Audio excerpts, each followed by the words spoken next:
The Clone Wars had seen the devastating usage of Separatist biological and chemical weapons such as swamp gas early on in the war, as the Separatists had a droid army and was fighting against an organic army, and therefore the Republic wanted to avoid fighting against chemical and biological weapons ever again at all costs.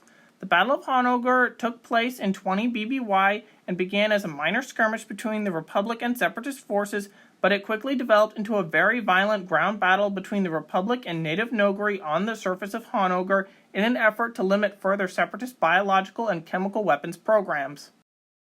The Separatists had developed the biological weapon of trihexylophene 1138, which was an experimental bioweapon that was meant to be tested on Naboo after the previously successful Separatist usage of swamp gas on Naboo's moon of Omadun. By 20 BBY, the Republic had thought that the swamp gas was the last of the Separatist bioweapons and searched for a widespread antidote for that specific weapon. But their intelligence later showed that the Separatists had developed trihexylophene 1138. The Separatist Lucrehold-class core ship Gehenna was carrying the trihexylophene 1138 towards Naboo, but was then intercepted by a Republic Acclamator-class assault ship over the previously forgotten and unimportant planet of Honoghr.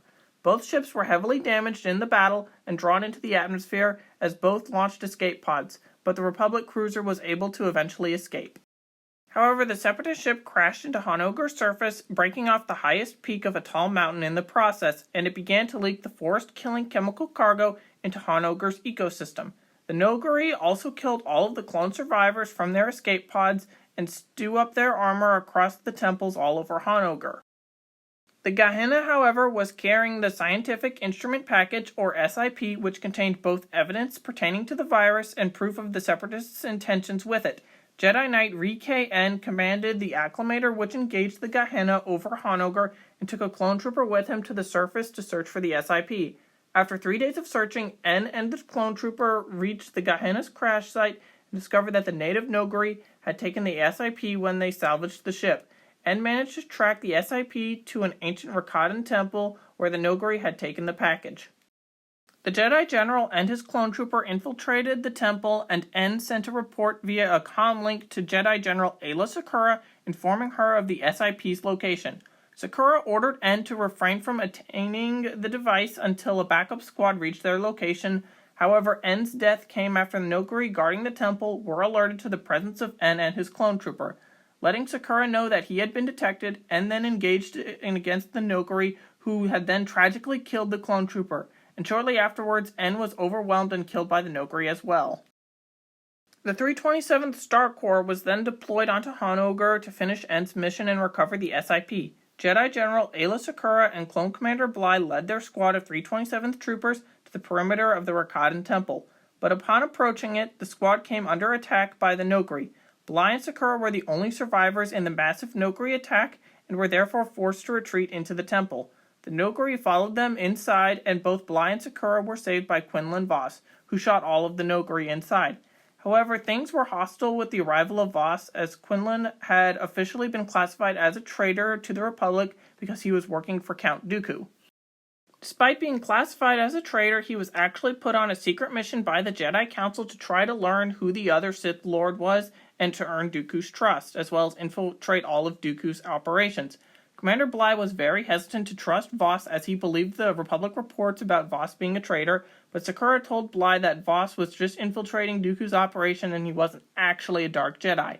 Therefore, as a sign of his loyalty, Vos volunteered to aid them in retrieving the SIP and claimed that he would report to Dooku that he had arrived on the planet after their retrieval. Commander Bly complied with Secura's order to work with Vos, and in the temple, the trio fought their way against the Noghri to the central vault. Using the Force, Vos translated the signals on the vault door to determine that it was booby-trapped to fire Noghri hyper darts if opened. While he opened the door, Secura used the Force to draw the SIP to her hand. Unable to close the door, they then made a hasty retreat through the path that Vos had entered. Arriving at Vos's ship, Vos, however, then demanded the SIP from Secura, claiming that he needed it to gain Dooku's trust and it was more important to him than it would be to anyone else. Secura and Vos entered a lightsaber duel, and Bly was knocked aside by Vos using the Force. Eventually, Quinlan Vos disarmed Aayla Secura and threatened her life. Filled with rage, Secura tried to point out that Vos had clearly fallen to the dark side and insisted that he would have to kill her to gain the SIP. Vos, who was blinded by rage and was definitely fallen to the dark side at this point, moved for the kill when Bly, being the epic clone that he was, shot Vos in the shoulder. He then fired several more shots for good measure, but Aayla Secura blocked them with her lightsaber and allowed Vos to escape. Secura and Bly would then go on to return the SIP to the Republic as Vos went on his own way. The aftermath of the Battle of Honoghr saw a complete ecological destruction of the planet as Honoghr became inhospitable and forgotten by the rest of the galaxy until the rise of the Empire. 6 months after the ruination began, General Grievous had footage of the continually devastation of the planet, and it was taken to Count Dooku. Grievous used the footage as evidence in favor of a proposed increase in the use of biological weapons and battles fought against the Republic in the Outer Rim territories in the later days of the Clone Wars. At the end of the Clone Wars, Darth Vader came to Honoghr and promised that the Galactic Empire would restore the planet in return for Noghri service to the Empire, which was gladly accepted by the Noghri. In reality, though, the Empire kept the planet in its dying state for the perpetual servitude of the Noghri as Death Commandos. During the Thrawn Campaign in 9 ABY, the truth was discovered, which resulted in Noghri Death Commando and personal bodyguard to Thrawn, Rook, killing the Grand Admiral, which caused the New Republic to win at the Battle of Bilbringi, as well as the Thrawn Campaign.